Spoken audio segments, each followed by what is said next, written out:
Welcome to spring. Breaking in some rotors today, put them on my race bike for the season.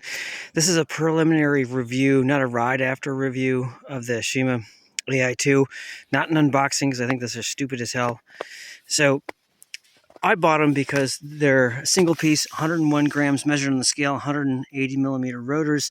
A lot of times with the lightweight rotors, they have such large gaps in them that they kind of pulse when you grab the brakes.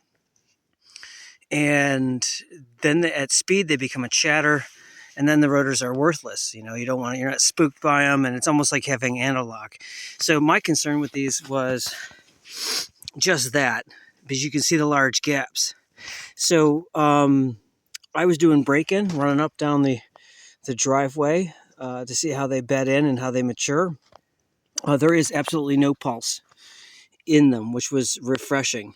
And the way I think they work, if I can get my finger in here, if you see the high point here and the low point, there's even coverage. The entire width from the amplitude on the top and the bottom makes an even coverage. So there's always going to be contact that's even though it looks like there's a large gap.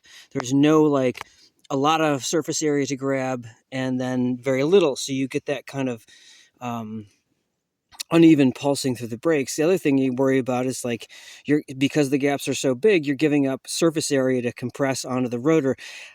I had Shimano, I think 66s on this, and I found that they grab actually better without any pulsing with less material, and those are 140 gram rotors. So I was surprised that such a thin rotor with modest purchase had the bite, if not more than a standard Shimano rotor, and no pulsing, great grab. And the brakes that I'm using are vintage, so you can see them, R1s, Formula R1s. Like them a lot. Radial master cylinder, very direct feel, great bite, great modulation. Although I have not tested on a real ride with this bike, I have been running them for a couple of years on my other bikes, doing marathon XC races, 100 milers, 60 milers. I really like them a lot, and I had come from a 4-piston XTR, which is, I guess, the holy grail. However, that was way too much brake, and it was too bitey off the top. So if you're doing tight single track, and with technical stuff, it was just way too much brake. And they're beautiful on a fire road downhill, but kind of irrelevant for a cross-country bike or /down country bike. All right, see ya.